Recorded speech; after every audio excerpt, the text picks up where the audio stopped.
السلام علیکم۔ ہم ناول سٹارٹ کرتے ہیں۔ نمل کیا ہے آپ میں جو اسے کہیں اور دیکھنے ہی نہیں دیتا؟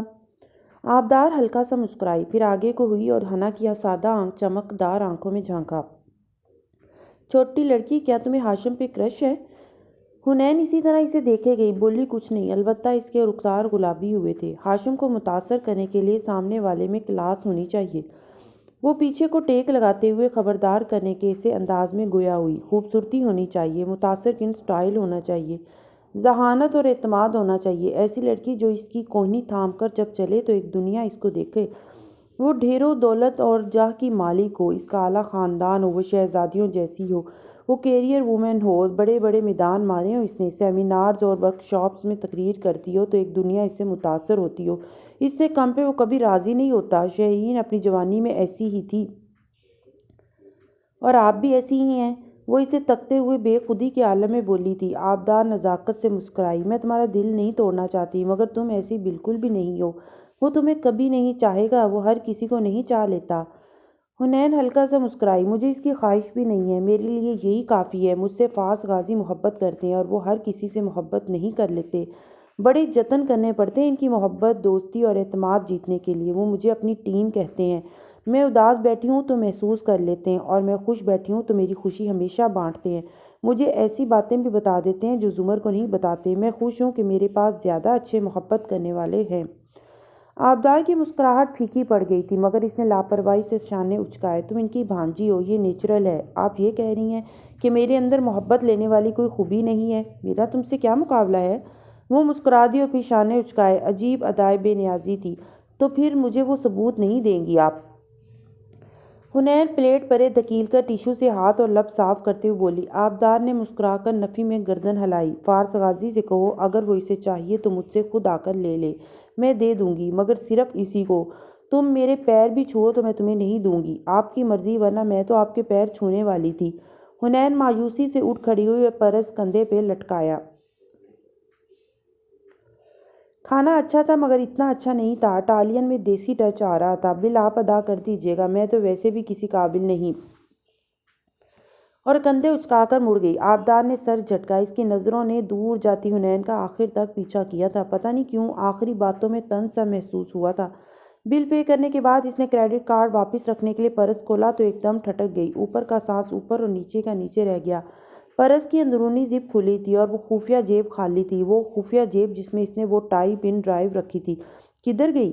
آبدار بدحواسی سے پرس کو کنگالنے لگی۔ باہر پارکنگ میں فارس کی کار کا فرنٹ ڈور کھول کر حنین اندر بیٹھی اور ٹائی پن کیمرہ اس کی طرف بڑھا دیا۔ 4 منٹ بھی نہیں لگے مجھے۔ پہلے اس کا پرس کھلوایا، پھر جب وہ آپ سے بات کرنے کے لیے سائڈ پہ گئی تو اسے نکال لیا۔ مجھے لگا تھوڑی احتیاط سے چھپائے گی اسے، مگر وہ محترمہ تو اپنے شاہانہ نظام میں کافی لاپرواہ ثابت ہوئی ہیں۔ اب بیٹھ کر سوچ رہی ہوگی کہ کون کتنا قابل ہے۔ ہوں، خفگی سے بڑبڑاتی وہ بولی تھی۔ فارس نے ایک ہاتھ میں ننھا کیمرہ پکڑا اور دوسرے سے ڈرائیو کرتا کار آگے لے گیا۔ تھوڑی دور جا کے اس نے گاڑی کی چھت پہ لگی لائٹ آن کی اور غور سے اس ڈیوائس کو دیکھا، پھر جیب میں رکھ دی۔ ویسے آپ خود بھی ان سے مل کر یہ لے سکتے تھے۔ کافی دیر بعد حنین ونڈو اسکرین کے پار نگاہیں جمائے سوچتی ہوئی بولی، جب آپ کو یہ معلوم ہو حنین کہ کسی سے آپ کا ملنا یا بات کرنا آپ دونوں کو فتنے میں مبتلا کر سکتا ہے، تو پھر اس راستے سے یہ اعتراض برتنا چاہیے۔ یہ نہیں کہ بہانے بہانے سے اس سے ملا جائے اور خود کو صفائیاں دی جائیں کہ یہ آخری بار ہے، اس دفعہ بات کر کے اس قصے کو ختم کرنا ہے میں نے۔ ایسے نہیں ہوتا۔ جب تعلق توڑنا ہوتا ہے تو کسی خداحافظ، کسی الوداع کے بغیر اسی لمحے توڑا جاتا ہے۔ وہ سادہ سے انداز میں کہہ رہا تھا۔ حنین کو بہت کچھ یاد آیا، مگر بظاہر بشاشت سے بولی، صاف کہیں نا، بیوی سے ڈرتے ہیں آپ؟ بیوی سے کون نہیں ڈرتا یار۔ اس نے جھرجھری لی۔ وہ ہنس دی، پھر سڑک کو دیکھ کر بولی، اب ہم کہاں جا رہے ہیں؟ تمہیں گھر ڈراپ کر کے میں فاطمی صاحب کے پاس جا رہا ہوں۔ حنین بالکل ٹھہر گئی۔ الیاس فاطمی، وارث ماموں کا باس، یہ نام ذہن میں 5 سال سے بیٹھا ہوا تھا۔ ہوں، وہ وٹنس لسٹ میں ہے، اس لیے مجھے اس سے ملنا ہے، مگر سنو، گھر جا کر زمر کو مت بتانا کہ میں اس سے ملنے گیا ہوں۔ یاد دہانی کروائی۔ تو انہیں کیا بتاؤں کہ آپ کس سے ملنے گئے ہیں جس سے تم مل کر آ رہی ہو؟ وہ محظوظ ہوا تھا۔ حنین کے ابرو خفگی سے بھینچے۔ اس مین حرکت کو کیا کہوں میں؟ اسے تم جو بھی کہو۔ خیر سے زمر بی بی یہی ڈیزرو کرتی ہیں۔ اب اترو جلدی سے، گھر آ گیا تھا۔ فارس نے اس کو مسکرا کر اترنے کا اشارہ کیا۔ حنین خفا سی ہو گئی۔ وہ مسکراتے ہوئے کار آگے لے گیا۔ اسے جیسے سوچ کر ہی مزہ آ رہا تھا۔ وہ ایک عجیب رات تھی، بے چین، مضطرب، ڈھیر سارا ذہنی دباؤ لیے ہوئے۔ وہ سونیا کی سالگرہ میں جانے سے پہلے وارث سے ملا تھا۔ حنین اس کے ساتھ تھی۔ اسے حنین کو اس کی کسی دوست سے ملوانے جانا تھا۔ یہ بھی ایک بہانہ تھا، زمر سے ملنے کا بہانہ، ڈھونڈنے کا بہانہ۔ جب کوئی تعلق نہیں رکھنا تو کیا بار بار اس کا سامنا کیا جائے؟ یہی سوچ کر وہ فرار اختیار کر رہا تھا۔ حنین کار میں بیٹھی تھی اور وہ باہر کھڑا تھا۔ وارث سے اس کی بات تبھی ہوئی تھی۔ وہ کچھ پریشان تھا، ظاہر نہیں کر رہا تھا مگر پریشان تھا۔ میرا باس مجھ سے استعفیٰ مانگ رہا ہے۔ اس وقت لوگ آس پاس تھے۔ وہ جلدی میں تھا، اس کو سمجھا نہیں سکتا تھا، اتنا وقت ہی نہیں تھا، مگر اس نے بار بار کہا تھا تم انتظار کرو، میں کر لوں گا سب کچھ ٹھیک، بس تم استعفیٰ نہیں دو گے۔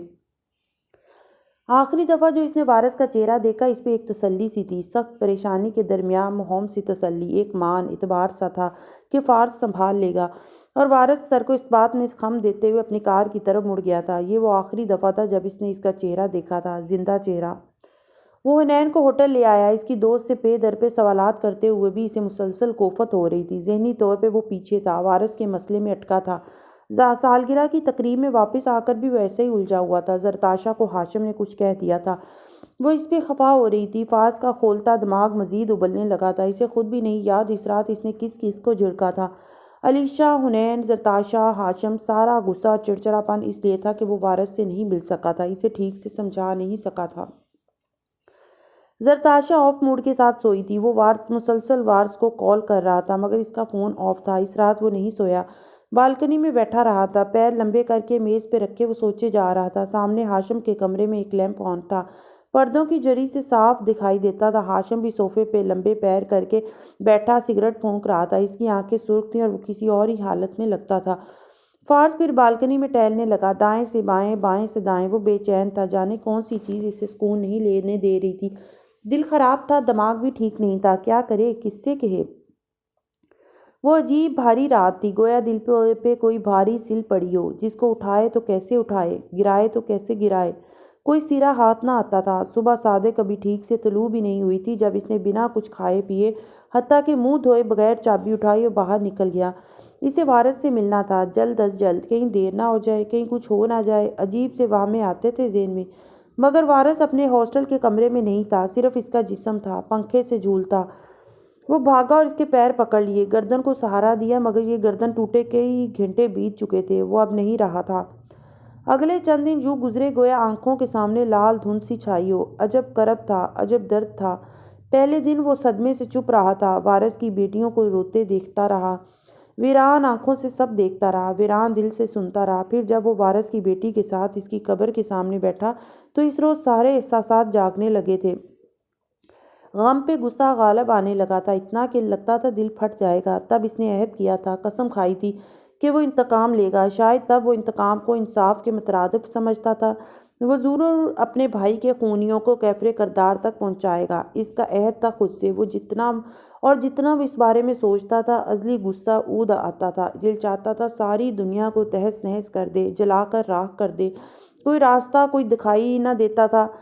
عقل پہ پڑا سرخ پردہ اتنا گھنا تھا کہ سارا منظر دھندلا دیتا تھا۔ وہ اور سعدی زمر کے پاس گئے، اب اسے پرواہ نہ تھی کہ وہ اس کی کون تھی، اب صرف یہ اہم تھا کہ وہ کون تھی۔ وہ پراسیکیوشن آفس میں ایک اہم عہدے پر تھی، وہ اس کیس کو دیکھ رہی تھی، وہی کچھ کر سکتی تھی، مگر اس کا رویہ بھی خشک سا تھا۔ وہ جیسے چھٹی لے کر جانے کے بعد زبردستی واپس بلائی گئی تھی، اس کے لیے تو یہ روز کی بات تھی، آج ایک قتل ہوا تو آج دو۔ وہ بے تاثر انداز میں معمول کا کام کرتی رہی، البتہ اس نے فارس پہ شک کیا۔ اس وقت وہ غصے میں اتنا اندھا ہو جانے والا آدمی تھا کہ زمر بی بی کے انداز پہ اس کا دماغ کھول کھول اٹھ رہا تھا۔ وہ غیر جانبداری سے اپنا کام نپٹا رہی تھی، مگر وہ مضطرب تھا، بے چین تھا۔ وہ چاہتا تھا جلد از جلد قاتل پکڑا جائے۔ وہ یہ نہیں سمجھ پا رہا تھا کہ وہ پولیس آفیسر نہیں ہے جسے 14 دن میں تفتیش مکمل کرنی ہو اور چالان جمع کروانا ہو۔ وہ وکیل ہے، اور وکیلوں کی تفتیش تو مہینوں سالوں چلتی ہے۔ ان دنوں وہ کچھ بھی نہیں سمجھ سکتا تھا، کوشش کے باوجود بھی نہیں۔ دماغ پہ چڑھی سرخ دھند نے سوچنے سمجھنے کی صلاحیت تک سلب کر دی تھی۔ اسے سب سے زیادہ غصہ زمر پہ آ رہا تھا، ملال یا صدمہ نہیں، صرف غصہ۔ وہ اس پہ کیوں شک کر رہی تھی؟ ٹھیک ہے وہ اسے اپنی ایلیبائی سے ملوا دے گا، مگر وہ اس پہ شک کر کے اچھا نہیں کر رہی تھی۔ وہ یہ نہیں سمجھ پا رہا تھا کہ زمر سب سے پہلے اس کو ہر شک اور شبے سے پاک کر کے پھر آگے بڑھنا چاہتی ہے، تاکہ کوئی اس پہ انگلی نہ اٹھائے، کیونکہ وارث کا موبائل اور پھندا اسی کی کار سے ملا تھا۔ مگر سرخ دھند اسے کچھ سوچنے نہیں دیتی تھی۔ کوئی اس پہ شک کیسے کر سکتا ہے؟ سب بندے ہیں کیا؟ وہ اپنے بھائی کا قاتل کیسے ہو سکتا ہے؟ کیا ایسا ہو سکتا ہے؟ ربش جس پہ فارس غازی کے خیال میں کوئی یقین نہیں کر سکتا تھا، اس لیے اس نے اس امکان کو ذہن سے خارج کر رکھا تھا۔ مگر یقین کرنا کسے تھا؟ صرف شک ہی کافی ہوتا ہے۔ آدمی کو ملزم صرف شک بناتا ہے، یقین تو مجرم بناتا ہے۔ وہ ملزم بننے جا رہا تھا اور وہ خود اپنی قسمت سے لا علم تھا۔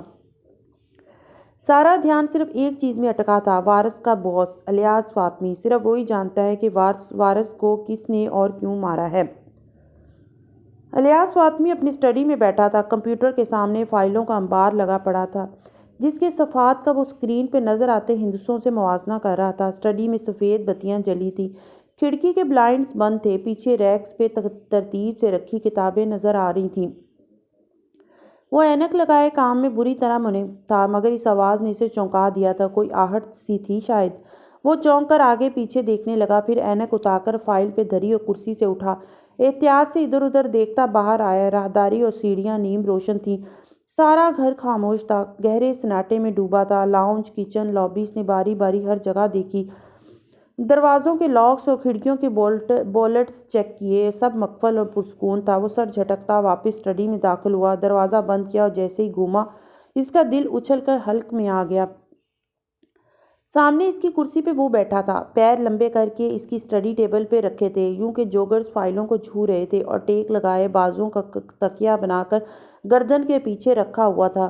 نظریں اس پہ جمی تھیں اور جب اسے متوجہ پایا تو سر کو خم دے کر سلام کیا۔ کیا حال ہے فاطمی صاحب؟ فاطمی کی نظریں اس کے باوجود سے ہوتی ہوئی میز تک گئیں جہاں پر بریٹا پستول رکھا تھا۔ فاس نے نظروں سے سامنے والی کرسی کی طرف اشارہ کیا۔ فاطمی نہیں ہلا، وہ کھڑا رہا، اس کا ذہن ممکنہ آپشنز پہ غور کر رہا تھا، ہاتھ ڈور ناپ پہ ہنوز جمع ہوا تھا۔ اگر میں تمہاری جگہ ہوتا تو چپ چاپ یہاں آ کر بیٹھ جاتا، کیونکہ اگر تم شور کر کے کسی کو بلاؤ گے تو بات پھیلے گی۔ ہاشم سنے گا تو سمجھے گا کہ تم اور میں ملے ہوئے ہیں، اور یہ صرف ایک کور اپ تھا، ایک بھونڈی کوشش جس سے تم اس پہ یہ ثابت کر رہے تھے کہ تم مجھ سے نہیں ملے ہوئے۔ وہ مزید تم پہ شک کرے گا۔ فاطمی نے ڈور ناپ چھوڑ دیا، اسے خشمگین نگاہوں سے گھورتا ہوا وہ سامنے آیا اور کرسی کھینچی۔ کیا چاہتے تم؟ ہاشم کو اپنی اور میری کورٹ میں ہونے والی ملاقات کا جانے کس ڈھنگ سے بتایا ہے تم نے کہ وہ میری ایک ایک موو پہ نظر رکھنے لگا ہے؟ اب کیا چاہتے ہو تم؟ بیٹھ جاؤ، اپنا ہی گھر سمجھو۔ فاس نے پھر سے اشارہ کیا، اس کی سنہری آنکھوں میں سکون تھا اور بے نیازی بھی۔ فاطمی چند لمحے کھڑا رہا، پھر بیٹھ گیا، گہری سانس لی۔ کیا چاہتے ہو تم؟ تم نے پرسوں کورٹ میں پیش ہونا ہے، میں چاہتا ہوں کہ تم وہاں سچ بولو۔ میرا اس کیس سے کوئی تعلق نہیں ہے، وہ جھڑک کر بولا تھا۔ تعلق تو ہے، اور تم کورٹ میں اس کے بارے میں بتاؤ گے، اور پھر تم۔ فاس نے جوگرز نیچے اتار لیے اور آگے ہو کر بیٹھا، اس کی آنکھوں میں جھانکا۔ تم اپنی جاب سے استعفیٰ دے دو گے؟ فاطمی کی آنکھیں پہلے حیرت اور پھر ناگواری سے پھیلی۔ میں استعفیٰ کیوں دوں؟ کیونکہ میں ایسا کہہ رہا ہوں، کیونکہ میں ایسا چاہتا ہوں، کیونکہ میں تمہارے کیس کا جج، جیوری اور جلاد ہوں۔ وہ سرد تپش سے لدی آنکھیں اس کے چہرے پہ گاڑے بولا تھا، آج میں تم سے استعفیٰ مانگ رہا ہوں الیاس فاطمی، اور اگر میں نے ایسا نہ کیا تو کیا کرو گے تم؟ مجھے زہر دو گے؟ میری بیٹی کو مارو گے؟ تمہاری اطلاع کے لیے میں اسے باہر سیٹل کروا چکا ہوں، وہ تمہاری پہنچ سے اب بہت دور ہے۔ وہ حقارت سے بولا تھا، مجھے تمہاری بیٹی سے کوئی سروکار نہیں ہے، مگر ہاں تمہارے بیٹے سے ہے، تمہارا لاڈلا بیٹا، جس کی کار کے لیے تم نے میرے بھائی کو مسلوب کیا تھا، جو باوجود کوشش اور سفارشوں کے مقابلے کا امتحان پاس نہیں کر سکا، اور آج کل اسی پرائیویٹ فرم کو چلا رہا ہے جسے اس نے 2-2.5 سال پہلے بنایا تھا۔ مجھے تمہارے بیٹے سے سروکار ہے۔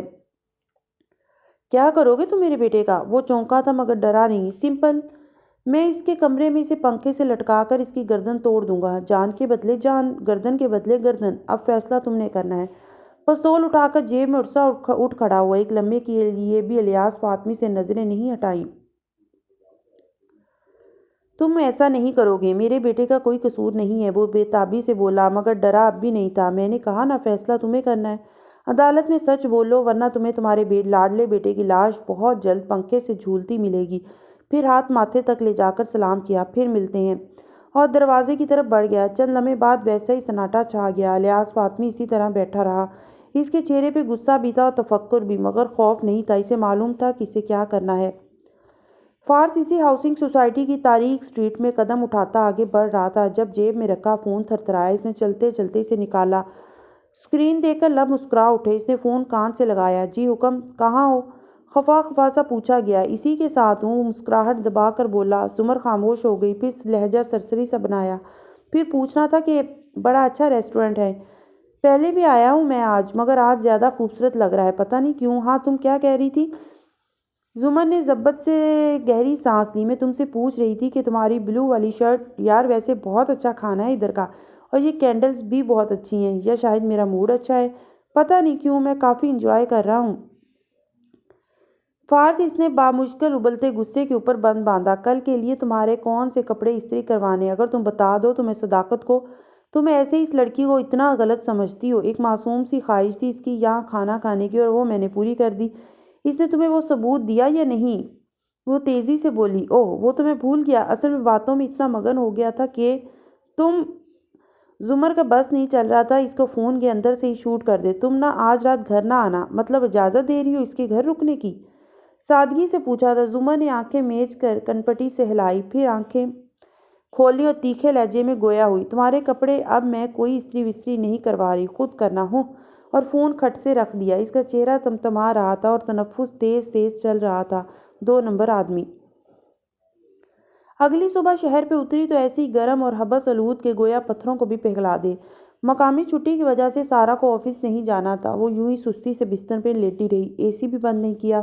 امل اور نور کب کی اٹھ چکی تھی اور یقیناً اس وقت ناشتہ کر رہی تھی۔ سارا تکیے پہ سر رکھے چھت کو تکتی رہی۔ رہ رہ کر زمر اور فارس پہ غصہ آ رہا تھا۔ کوئی بھی اس کو سمجھنے کی کوشش نہیں کر رہا تھا۔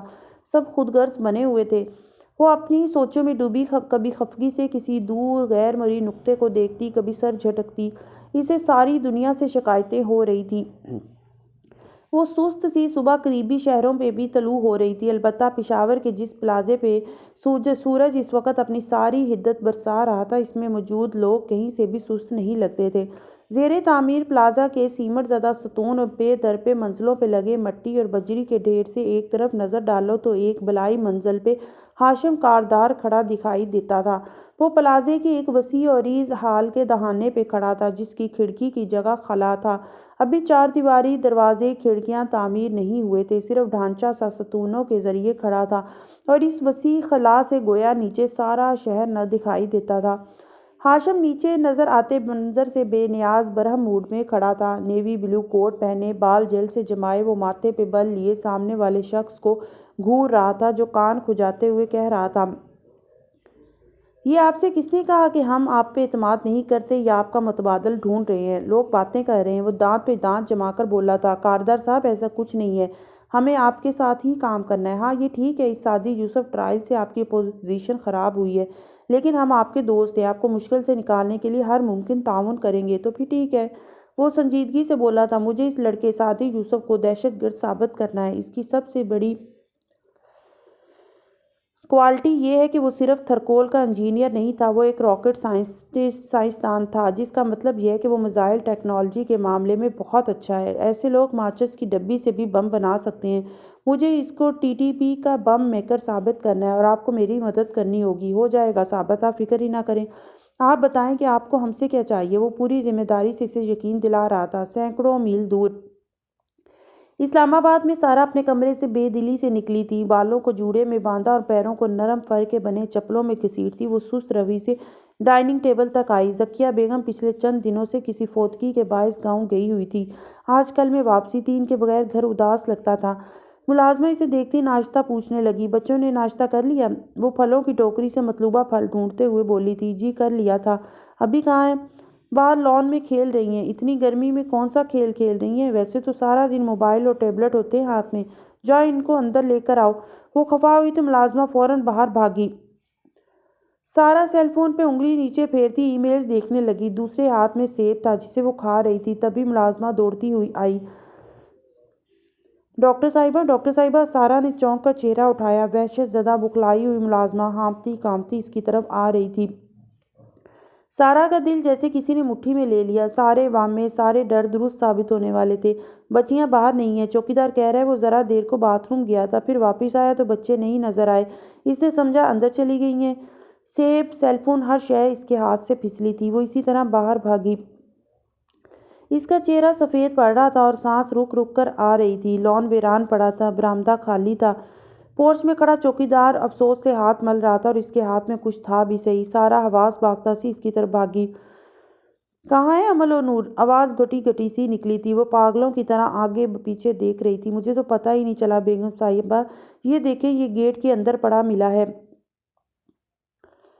سارا نے تقریباً جھٹپنے کے سے انداز میں وہ کاغذ تھاما۔ آپ کے بچوں کو آپ کی اجازت کے بغیر لے کر جانے کے لیے بہت معذرت، مگر پرسوں کی تاریخ کو یادگار بنانے کے لیے یہ ضروری تھا۔ ایچ پرسوں تاریخ۔ سارا کا دل دور اندر ڈوبتا جا رہا تھا۔ اس کی بیٹیوں کو کون لے کر گیا تھا؟ سب عیاں ہو گیا تھا۔ تو اگر سن نہیں پاتا تو مجھے غور سے دیکھ۔ بات ایسی ہے کہ دہرائی نہیں جائے گی۔ مور چال میں بھی وہ صبح سست سی طلوع ہو رہی تھی۔ چھٹی کے باعث ندرت کو ریستوران جلدی جانا تھا، اس لیے وہ کچن میں کھڑی حسینہ کو تیز تیز ہدایات دے رہی تھی۔ ساتھ ہی پرس میں موبائل اور بٹوا بھی اڑس رہی تھی۔ آج ایک اہم برنچ اور پھر 2 سالگرہ کی تقاریب ہیں۔ گھر چکر نہیں لگا سکوں گی۔ تم یوں کرنا کہ ان کی آواز باہر ڈائننگ روم تک آ رہی تھی، جہاں زمر لاتعلق سی کرسی پہ بیٹھی چائے کے گھونٹ بھرتی اپنا موبائل دیکھ رہی تھی اور وہ اس کے مقابل کونیا میز پہ ٹکا کر بیٹھا مگ ہاتھ میں لیے آنکھیں اس پہ جمائے ہوئے تھا۔ پھر دفتن وہ کنگھارا وہ نظر انداز کیے رہی۔ کل رات میں ابا آپ نے اخبار پڑھ لیا تو مجھے دے دیں۔ وہ کرسی پہ پیچھے کو گھومی اور لاؤنج میں بیٹھے ابا کو پکارا۔ وہ اینک ناک پہ لگائے، اخبار کھولے، سر جھکائے، جواباً بولے، تم کب سے صبح صبح اخبار پڑھنے لگی؟ ساری خبریں تو موبائل پہ پڑھ لیتی ہو۔ فارس ہلکا سا مسکرایا۔ یہ دیکھنا چاہ رہی ہیں کہ شاید میری تیسری شادی کی خبر لگی ہو؟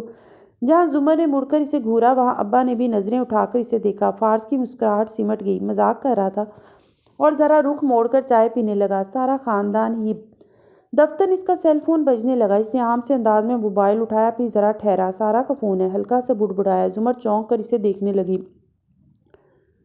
شاید وہ وٹنس پریپ کے لیے آنا چاہتی ہو۔ زمر کو اب بھی امید تھی۔ فارس نے موبائل کان سے لگایا اور بشاشت سے ہیلو کہا۔ دوسری طرف سے اس کے الفاظ سن کر اس کی رنگت بدلی، ابرو اکٹھے ہوئے۔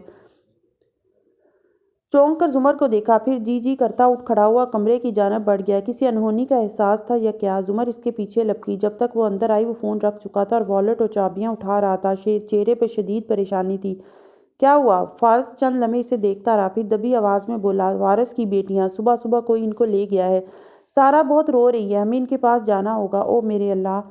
اس کا دل دہل گیا تھا۔ میں ندرت بھابی کو وہ مڑنے لگی تھی کہ فارس نے بازو سے پکڑ کے اسے روکا۔ ان کو اور بڑے ابا کو کچھ بتانے کی ضرورت نہیں ہے۔ حنین اور اسامہ ویسے بھی سو رہے ہیں، خواہ مخواہ بات مزید بگڑے گی۔ صرف سعدی کو بلاؤ اور ہم تینوں وہاں جاتے ہیں۔ میں پولیس کو کال کرتا ہوں۔ پھر وہ چابیاں اٹھائے باہر کو لپکا۔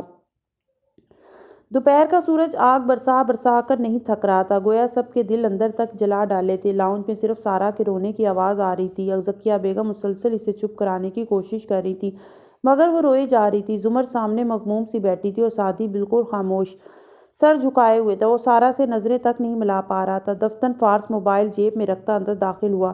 ہمیں پولیس اسٹیشن جانے کی ضرورت نہیں ہے۔ پولیس اپنی پوری کوشش کر رہی ہے، مختلف جگہوں پہ ناکہ بندی کی جا رہی ہے، CCTV کیمروں کی فوٹیج کے ذریعے پتہ چلائے جانے کی کوشش کی جا رہی ہے کہ وہ کس کار میں سوار تھے۔ ایک دفعہ کار مل جائے تو پھر ان کو ڈھونڈنا آسان ہوگا۔ پھر وہ اس کے سامنے بیٹھا جس کی آنکھیں رو رو کر گلابی ہو رہی تھی۔ سارا، ہم سب آپ کے ساتھ ہیں، ہم ان کو شام سے پہلے ڈھونڈ کر لے آئیں گے۔ سارا نے بھیگی آنکھیں اٹھا کر اسے دیکھا۔ فارس، میں اپنے بچوں کے بغیر کیا کروں گی؟ کیا اسے اللہ سے ڈر نہیں لگتا؟ وہ میرے بچے کیسے لے جا سکتا ہے؟ ہاشم سے ہر چیز کی امید کی جا سکتی ہے۔ زمر نے جھرجھری لی تھی۔ نہیں، سعدی نے سختی سے نفی میں سر ہلاتے چہرہ اٹھایا۔ ہاشم کسی کے بچے نہیں اٹھا سکتا۔ ہاشم، میرا مطلب ہے وہ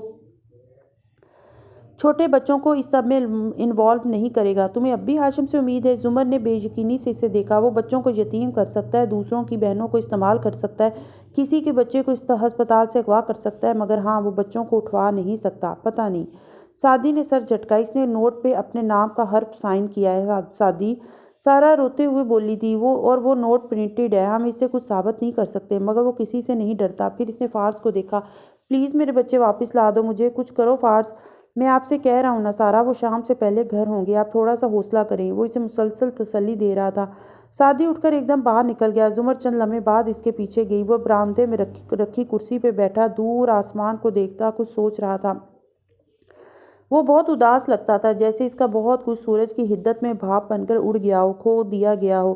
ہاشم ایسا کر سکتا ہے سعدی؟ ہاں واقعی اس دنیا میں کوئی کچھ بھی کر سکتا ہے۔ سعدی نے تلخی سے سر جھٹکا۔ وہ اس کے کندھے کے پیچھے کھڑی رہی، بیٹھی نہیں، اور وہ اسی طرح دور آسمان کو دیکھتا رہا۔ تو تم نے 2 لوگوں کی جان لی تھی؟ اس نے موضوع چھیڑا۔ سعدی کے اندر تک انی سی اتر گئی، مگر بہت ضبط سے اس نے اس بات میں سر ہلایا، سیلف ڈیفینس۔ ہاشم تم پہ حملہ کروا سکتا ہے تو کچھ بھی کر سکتا ہے۔ وہ سب ہاشم نے نہیں، اس کی ماں نے کروایا تھا۔ کیوں؟ وہ چونکی۔ یہ بات اس کے لیے نئی تھی، وہ مجھ سے خوفزدہ تھی۔ میرے پاس ایک راز ہے ان کا۔ کیسا راز؟ عقب سے آتے فارس نے پوچھا۔ وہ بھی اس بات پہ چونکا تھا۔ زمر نے مڑ کر اسے دیکھا۔ دونوں نے حیران نظروں کا تبادلہ کیا، مگر سعدی اسی طرح بیٹھا رہا۔ ابھی بتانے کا فائدہ نہیں ہے، اور اس وقت تو قطن نہیں۔ پھر اس نے آنکھوں کو انگلیوں سے مسلا۔ مجھے سارا خالہ کو کبھی یوں فورس نہیں کرنا چاہیے تھا گواہی کے لیے۔ یہ سب میری غلطی ہے، یہ سب میری وجہ سے ہوا ہے، میں ذمہ دار ہوں اس سب کا۔ فارس نے اکتا کر اسے دیکھا اور واپس اندر مڑ گیا۔ ماحول ہنوز بوجھل تھا اور وہ دونوں چپ کھڑے تھے، کہنے کو گویا کچھ بھی نہیں تھا۔ اس شام قصر کاردار میں رنگ و بو کا سیلاب سا نظر آتا تھا۔ سارے گھر اور سبزہ زار کے درختوں کو خوبصورت روشنیوں سے سجایا گیا تھا۔ وسیع و عریض لیونگ روم اور ڈائننگ ہال میں سونیا کی سالگرہ کی تیاریاں زور و شور سے جاری تھیں۔ اگلے ہفتے سونیا کو اسکول ٹرپ کے ساتھ باہر جانا تھا، اس لیے سالگرہ 8 دن پہلے منعقد کی گئی تھی۔ کیک کٹ چکا تھا، مہمان ٹولیوں کی صورت گھر کے اندر ادھر ادھر ٹہل رہے تھے۔ احمد کان میں لگے آلے کو درست کرتا سیکورٹی کے امور کا جائزہ لے رہا تھا۔ غرض معمول کی مصروفیات جاری تھی۔ ایسے میں جواہرات مسکرا کر چند حضرات کو کہہ رہی تھی، میں یقیناً اس دنیا کی خوش قسمت ترین عورت ہوں جس کے 2 جوان بیٹے اس کے دونوں بازو بنے ہوں، اس کا سہارا ہوں، اور ماشاءاللہ دونوں اپنے بزنس میں سیٹ بھی ہوں۔ اس سے زیادہ لکی کون ہوگا؟ تفاخر سے وہ کہہ رہی تھی اور سامنے والے تائید کر رہے تھے۔ ادھر ہاشم 2 افراد سے ہنستے ہوئے باتوں میں مگن تھا۔ آنکھ کے کنارے سے وہ آبدار کو بھی دیکھ رہا تھا، جو سب ان لوگوں کے درمیان بھی الگ تھلگ سی کھڑی دکھائی دیتی تھی۔ وہ بار بار اپنے موبائل کو دیکھتی جیسے بور ہو رہی ہو۔ ایکوا تھیم کی پارٹی میں جہاں ہر شخص نے سمندری مخلوق جیسے کپڑے پہن رکھے تھے، کیونکہ سونیا کا نیا کرش تھا۔ آبدار نے نیموں کا نارنجی رنگ زیب تن کر رکھا تھا، مگر سر کا رومال سرخ ہی تھا۔ وہ اداس اور بور نظر آتی تھی۔ ہاشم گفتگو کو جاری رکھتے ہوئے کنکھیوں سے اسے ہی دیکھ رہا تھا۔ وہ خود مکمل سفید سوٹ میں ملبوس تھا، اور سونی کے پوچھنے پہ اس نے کہا تھا کہ وہ آئس برگ ہے، برف کا تودہ جو نیلے سمندر میں سر اٹھا کر کھڑا ہوتا ہے، نہ پگھلتا ہے نہ ٹوٹتا ہے، اور بڑی بڑی کشتیوں کو ڈبو دیتا ہے۔ سونی اسے کافی دیر خاموش ہو کر دیکھتی رہی تھی۔ میرا میسج ملا آبدار؟ جواہرات کی آواز پہ آبی چونک کر مڑی۔ سامنے بنی سنوری مسکراتی ہوئی جواہرات کھڑی تھی۔ لباس شارک کے جیسا سلور تھا اور آنکھوں میں بھی ویسی ہی تندھی تھی۔ مل گیا تھا، اور میں نے اس ویڈیو کو تباہ کر دیا ہے، مکمل تباہ۔ اب کوئی آپ کو اس کے ذریعے بلیک میل نہیں کر سکتا، اس لیے بے فکر رہیے۔ وہ بیزاری سے گویا ہوئی۔ مجھے یقین نہیں ہے، جواہرات بازار مسکرا کر بولی تھی۔ تو میں کیا کروں؟ وہ شانے اچکا کر اکھڑے انداز میں بولی تھی۔ یہاں سے ہاشم کو آوازیں سنائی نہیں دیتی تھیں، مگر انداز سارے یہاں تھے۔ وہ ان دونوں کے بیچ کی ساری حدت محسوس کر سکتا تھا۔ سو اپنے مصاحبین سے معذرت کر کے آبی کی طرف آیا۔ ریڈ تم ٹھیک ہو؟ نرمی سے اسے پکارا۔ جواہرات اس کی آواز سنتے ہی آگے بڑھ گئی۔ البتہ آبی اسے دیکھ کر جبراً ذرا سا مسکرائی۔ ہاں بالکل۔ پھر ادھر ادھر دیکھتے ہوئے بولی، سونیا کی سالگرہ کی تقریبات کی بہت شہرت سنی تھی کراچی میں۔ یہ پہلی دفعہ ہے کہ میں اس میں شرکت کر رہی ہوں اور کافی لطف اندوز ہو رہی ہوں۔ مگر وہ مسکراتے ہوئے اسے غور سے دیکھ کر بولا، مجھے ایسا لگتا ہے تم بار بار کسی کے میسج یا کال کا انتظار میں ہو۔ آبی کی رنگت ذرا بدلی، مگر سنبھل کے مسکرائی۔ بابا نہیں آئے نا، تو سوچ رہی ہوں ان کے آنے کی امید رکھوں یا نہیں۔ اچھا۔ اس نے سر کو خم دیا، مگر اسے یقین نہیں آیا۔ یہ تڑپ، یہ بے تابی، سب بہت عیاں تھا۔ دور کھڑی شہرین نے گلاس سے گھونٹ بھرتے ہوئے تیکھی نظروں سے اس منظر کو دیکھا تھا۔ ہاشم ایک نئی اڑان کی تیاریوں میں تھا۔ یوں شہری کا تعلق اس محل سے ٹوٹنے کے قریب تھا۔ یہ شہزادی اسے کہاں داخل ہونے دے گی دوبارہ؟ اب وہ کیسے کم وقت میں زیادہ سے زیادہ دولت سمیٹے؟ اس کا ذہن ناکام قسم کے تانے بانے بن رہا تھا۔ فرسٹریشن سی فرسٹریشن تھی، وہ کیا کرے؟ شام کے سائے گہرے ہو رہے تھے۔ سارا کے لاؤنج میں بیٹھے افراد کی سوگواریت میں اضافہ ہوتا جا رہا تھا۔ کسی نے بتیاں نہیں جلائی تھیں۔ پورچ اور ٹی وی کی روشنی نے ہی کمرے کو مدھم سا روشن، مدھم سا اندھیر کر رکھا تھا۔ ایسے میں فارس بیرونی دروازے سے داخل ہوا تو سعدی بے اختیار کھڑا ہوا۔ سارا نے بھی امید سے اسے دیکھا۔ اس کے آنسو اب خشک تھے مگر آنکھیں سرخ تھیں، ان میں امید بھی تھی اور خوف بھی۔ کیا ہوا؟ کچھ پتہ چلا؟ فارس نے مایوسی سے نفی میں سر ہلایا۔ کسی نے انہیں جاتے نہیں دیکھا، کسی جگہ نہیں ہیں وہ۔ سارا اسے دیکھتی رہی، پلکیں گرائی نہیں، بس خشک آنکھیں اس پہ جمائے رکھیں، اور وہ سعدی کو کیس کی پروگریس بتا رہا تھا۔ پولیس کے ناکے، سی سی ٹی وی ٹریل، یہ سب تمہاری وجہ سے ہوا ہے۔ ایک دم سارا پھٹ پڑی تھی۔ سب نے چونک کر اسے دیکھا۔ تم سب ذمہ دار ہو۔ وہ گلابی آنکھوں سے نفرت سے فارس اور سعدی کو دیکھ رہی تھی۔ تم لوگوں نے میرے بچوں کو ایک اور تجربے کی بھیٹ چڑھا دی ہے۔ یہ سب تم لوگوں کی وجہ سے ہوا ہے، اس لیے نہیں رکھتی تھی میں تم سے کوئی تعلق، اسی لیے تمہاری طرف آنا جانا چھوڑ رکھا تھا، کیونکہ تم لوگوں کی وجہ سے میں مصیبت میں پڑوں گی، میرے بچے نقصان اٹھائیں گے۔ تم لوگوں نے دھکیلا ہے ہمیں اس سب میں۔ لاؤنج میں سناٹا چھا گیا، کوئی کچھ نہیں بول پا رہا تھا۔ سارا وہ بچوں کو نقصان نہیں دے گا، تھوڑا سا صبر کرے ہم، فارس نے کہنا چاہا۔ صبر؟ وہ ایک دم اٹھی، کشن پرے پھینکا، فارس کو دیکھ کر غرائی۔ کتنا صبر؟ 8 ماہ صبر کروں جیسے سعدی کی ماں نے کیا؟ 8 ماہ سے پہلے تو نہیں چھوڑیں گے وہ میرے بچوں کو، نہ کوئی کال آئے گی، نہ تاوان مانگا جائے گا، میں تو پہلے ہی نہیں دے رہی تھی گواہی، پھر کیوں اٹھایا میرے بچوں کو؟ آنسو پھر سے اس کی آنکھوں سے ٹپ ٹپ بہنے لگے تھے۔ میں نے تو بار بار کہا تھا سب کو کہ میں گواہی نہیں دوں گی، پھر کیوں کی میری گود کھالی؟ آپ کوئی گواہی مت دیں سارا، بس دعا کریں ہم انہیں ڈھونڈ لیں گے، زمر نے کہنا چاہا مگر اس نے سر جھٹک دیا۔ اب کسی بات سے فرق نہیں پڑتا۔ اس کا غم اب غصے میں بدلنے لگا تھا۔ فارس جو ابھی تک کھڑا تھا خاموشی سے واپس مڑا تو سعدی بول اٹھا۔ آپ کدھر جا رہے ہیں؟ ہاشم سے ملنے۔ وہ سپاٹ سرد سے انداز میں بولا تھا۔ میں بھی آؤں گا۔ وہ اس کی طرف لپکا تو زمر دہل کر آگے آئی۔ پاگل ہو تم سعدی، اس کے گھر دعوت ہے آج، ایک دنیا ہوگی وہاں، تم نہیں جا سکتے ادھر، تم اس سے نہیں مل سکتے۔ مگر مجھے جانا ہے۔ وہ دکھی لگتا تھا۔ تم یہیں رکو، میں جا رہا ہوں، میں نے کہا واپس بیٹھو۔ فارس نے سختی سے منع کیا تو سعدی برے موڈ کے ساتھ صوفے پہ بیٹھ گیا۔ وہ باہر نکلا ہی تھا کہ اپنے پیچھے قدموں کی آواز آئی۔ وہ اکتا کر گھوما۔ سعدی میں نے بولا ہے نا تم۔ وہ ٹھہر گیا۔ سارا پیروں میں چپل ڈالتی آنکھیں رگڑتی آ رہی تھی۔ میں تمہارے ساتھ جا رہی ہوں۔ ہرگز نہیں سارا، وہ تیزی سے پریشان ہو کر بولا تھا۔ سارا نے رک کر اسے دیکھا تو آنکھوں سے آگ کی لپٹیں اٹھ رہی تھی۔ تم مجھے روک سکتے ہو؟ تم مجھے روک سکتے ہو کیا؟ اور فارس کو احساس ہوا وہ واقعی اسے نہیں روک سکتا۔ وہ اس وقت صرف ایک ماں تھی۔ قصرِ کاردار کے لیونگ روم میں اونچے سروں میں بجتی موسیقی اپنے عروج پہ تھی۔ کھانا کھایا جا رہا تھا، قہقہے گونج رہے تھے۔ ایسے میں سب سے بے نیاز نوشیروان اپنے کمرے میں بے سود لیٹا چھت کو تک رہا تھا۔ باہر کا ماحول اسے بیزار کر رہا تھا۔ وہ تیار تک نہیں ہوا تھا، یوں ہی شب خوابی کے لباس میں لیٹا تھا۔ دراز آدھی کھلی نظر آتی تھی اور اندر رکھی پڑیاں ملفوف دکھائی دیتی تھی، گویا سفید پاؤڈر کی طلب سے دراز کھول لی مگر بیزاری سے وہیں چھوڑ دی۔ آج اس سے بھی دل اوچاٹ ہو گیا تھا۔ اب کوئی غم یوں مٹانے سے نہیں مٹتا تھا۔ اب کیا دوا کی جائے اس مرض کی؟ نیچے لاؤنج میں آؤ تو ہاشم ایک دفعہ پھر آبدار کے قریب آ کھڑا ہوا تھا۔ دونوں نے ہاتھوں میں پلیٹیں اٹھا رکھی تھی اور وہ بات کرنے کے ساتھ کھا بھی رہے تھے۔ میں کیس لڑ رہا ہوں، اس نے آنکھیں آبی کے چہرے پہ جمائے ٹھہرے ہوئے لہجے میں کہا۔ آبی نے نگاہیں چرائیں۔ میں نکال رہا ہوں اپنے خاندان کو اس میں سے۔ وہ اسے باور کروا رہا تھا۔ اس سے کیا ہوتا ہے؟ میں اب آگے بڑھ چکی ہوں۔ وہ ادھر ادھر دیکھتی ایک دم غیر آرام دہ سی لگنے لگی تھی۔ مگر یہ سب تم چاہتی تھی؟ آبی نے آنکھوں میں ایک دم تندی بھر کے اسے دیکھا۔ لیکن کیا تم میرے کہنے پہ یہ کر رہے ہو؟ ہرگز نہیں۔ اب مجھے نہیں پتا کہ تم نے یہ کیوں کیا، مگر تم نے مجھے صاف انکار کر دیا تھا مائی ڈیئر گرین ریپر، اور اب تم خود کو اس اسکینڈل سے نکال لو تو بھی کیا؟ تمہاری پارٹی میں اس دفعہ اتنے لوگ نہیں آئے کہ تم لون بھر سکو، اور جو آئے ہیں وہ مسلسل ٹرائل کی باتیں کر رہے ہیں۔ ہاشم کی گردن میں گلٹی سی ڈوب کر ابھری۔ اس سے پہلے کہ وہ بہت ضبط سے کچھ کہتا کان میں لگا آلہ کچھ بولا۔ ہاشم کے تاثرات شنبے میں بدلے۔ فارس آر یو شیور وہ ادھر کیوں آیا ہے؟ کان پہ ہاتھ رکھ کے وہ کف لنک میں لگے آلے میں بولا تھا۔ وہ جتنا حیران ہوا تھا ابھی اتنی چونکی تھی۔ فارس آیا ہے؟ وہ بے اختیار بولی تھی۔ ہاشم تیزی سے باہر کو لپکا۔ وہ چند لمحے تو ہکا بکا کھڑی رہی، پھر اس کے پیچھے بھاگی۔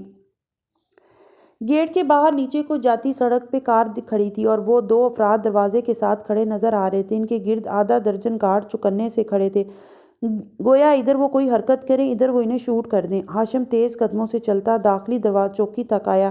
اسے دیکھ کر سب اس طرف متوجہ ہوئے۔ کیا مسئلہ ہے؟ کیا ہو رہا ہے؟ گھر کی بیرونی 4 دیواری کی بتیوں کے باعث سارا منظر صاف دکھائی دیتا تھا۔ ہاشم گیٹ کے قریب آیا اور اسے کھولا۔ فارس اس کے پکارنے میں اس کی طرف گھوما۔ ہاشم کے کندھے کی اوٹ سے آبی نے دیکھا۔ وہ رف سی جینز اور پوری آستین کی شرٹ میں ملبوس تھا۔ اس کی آنکھوں میں غصہ تھا اور ماتھے پہ گہری سلوٹیں۔ وہ تیر کی تیزی سے ہاشم کی طرف لپکا اور اسے گریبان سے پکڑا۔ کدھر ہے امل اور نور؟ ہاں، وہ گھر آیا تھا جہاں اب بھی سن رہ گئی، وہاں بہت سی گنز اس کی طرف تن گئی۔ Hands of! ہاشم نے جھٹکے سے اس کے ہاتھ کو نیچے جھٹکا اور ایک قدم پیچھے گیا۔ ایک گارڈ نے گیٹ بند کر دیا۔ ایسے میں سارا پچھڑ کر گیٹ کے قریب آئی۔ ہاشم اب سلاخوں والے دروازے کے پار کھڑا تھا۔ وہ اس سے 2 فٹ فاصلے پر رکی اور سرخ انگارہ آنکھیں اس پہ جمائے بلند سا گرائی۔ میرے بچے کہاں ہیں؟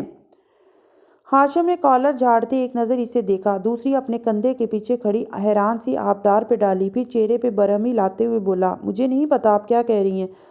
ہاشم کاردار، تمہارے آدمی صبح میری بچیوں کو اغوا کر کے لے گئے تھے۔ میں ان کی ماں ان کے باپ کے قاتل سے پوچھنے آئی ہوں کہ وہ دونوں کہاں ہیں۔ وہ چلا کر بولی تھی۔ فارس اس کے عین پیچھے آ کھڑا ہوا تھا۔ ایک گارڈ اس کے چلانے پہ برہمی سے اس کی طرف بڑھنے لگا تو فارس نے فوراً جیب کی طرف ہاتھ بڑھایا۔ ایک دم سے بہت سی گنز کے لوڈ ہونے کی آواز آئی۔ فارس نے آہستہ ہاتھ باہر نکالا تو اس میں سیل فون تھا۔ اگر تم لوگوں نے ہمارے ساتھ ذرا سا بھی غلط سلوک کرنے کی کوشش کی تو میں ایک بٹن دبا دوں گا اور سوشل میڈیا پہ یہاں کی لائیو فیڈ جانا شروع ہو جائے گی۔ ہزاروں لاکھوں لوگوں کے سامنے تم اور تمہارے بندے آن ایئر ہوں گے، اس لیے بندوقیں نیچے کرو۔ وہ جھڑک کر بولا تھا۔ اب بھی صرف اس کا چہرہ تک رہی تھی، وہ ابھی تک سن تھی۔ ہوا کیا ہے؟ ہاشم نے بیزاری سے اس کی بات کاٹی، ساتھ ہی گارڈز کو اشارہ کیا۔ انہوں نے اسلحہ نیچے کر لیا۔ ہاشم، میرے بچے کہاں ہیں؟ وہ پھر حلق کے بل چلائی تھی۔ میں آپ سے پوچھ رہا ہوں ڈاکٹر صاحبہ کہ ہوا کیا ہے؟ وہ چبا چبا کر بولا تھا۔ ہاشم، وہ ایک قدم مزید آگے آئی۔ وہ انسانی سلاخوں کو تھاما جو دونوں کے بیچ حائل تھی۔ نگاہیں لمحے بھر کے لیے بھی اس کے چہرے سے ہٹائے بغیر وہ گرائی تھی۔ تم کیا سمجھتے ہو میں کوئی ڈرپوک عورت ہوں، بزدل ہوں؟ تم نے سمجھا کیا ہے مجھے؟ ایک کم ہمت عورت، حقارت سے اس نے سر جھٹکا۔ ہاشم کاردار، میں وہ عورت ہوں جس کے نیچے 2000 مرد تھر کے ان صحراؤں میں کام کرتے ہیں جہاں تمہارا یہ ایئر کنڈیشنر نیٹ میں پلنے والا جسم 10 منٹ میں پگھل جائے۔ میں وہ عورت ہوں جو میزائل بناتی ہوں، بمز بناتی ہوں۔ میں اگر محتاط تھی، تمہاری طرف سے مصلحت سے کام لے رہی تھی تو اس کو تم میری کمزوری مت سمجھنا۔ میری انگلیوں کے چند کلکس اور ایک ڈرون کی مار ہے تمہارا یہ سارا محل۔ میں اس قابل ہوں ہاشم کہ تمہیں تمہارے اس محل سمیت زمین بوس کرنے میں مجھے چند کلکس اور ایک ڈرون کی ضرورت ہوگی، اور یقین مانو میرے خلاف کوئی FIR بھی نہیں کٹے گی، کیونکہ میں حساس ادارے کی سائنسدان ہوں۔ میرے پاس بہت سے پروٹیکٹڈ ہے۔ سو میری بات سنو۔ اگر انگلی اٹھا کر تنبیہ کی میرے بچے 1 گھنٹے کے اندر اندر واپس گھر نہ آئے تو تم دیکھنا میں تمہارے ساتھ کیا کرتی ہوں۔ سوری ٹو انٹرپٹ، ہاشم پرسکون سا کنگار کر بولا۔ سوری، مگر آپ لوگ یہ ڈرامہ کہیں اور جا کر کریں تو زیادہ بہتر ہوگا۔ سوشل میڈیا پہ چند ہنٹس لینے کے لیے اس طرح کے ناٹک کرنا انتہائی گری ہوئی حرکت ہے۔ میں بچوں سے جنگ کرنے والا آدمی نہیں ہوں۔ حقارت سے ان کو دیکھا اور پھر ہاتھ جلا کر اشارہ کیا۔ ناؤ گیٹ لاسٹ پلیز، میں ذرا مصروف ہوں، اور واپس مڑ گیا۔ سارا ابھی تک اونچی آواز میں کچھ بول رہی تھی، شاید وہ بددعائیں دے رہی تھی۔ فارس اب اسے واپس لے جا رہا تھا مگر وہ غصے سے چلائے جا رہی تھی۔ ہاشم چند قدم چل کر رکا اور چونک کے ابی کو دیکھا۔ وہ پیچھے آتے آتے رک گئی، بالکل ششدر، گم سم۔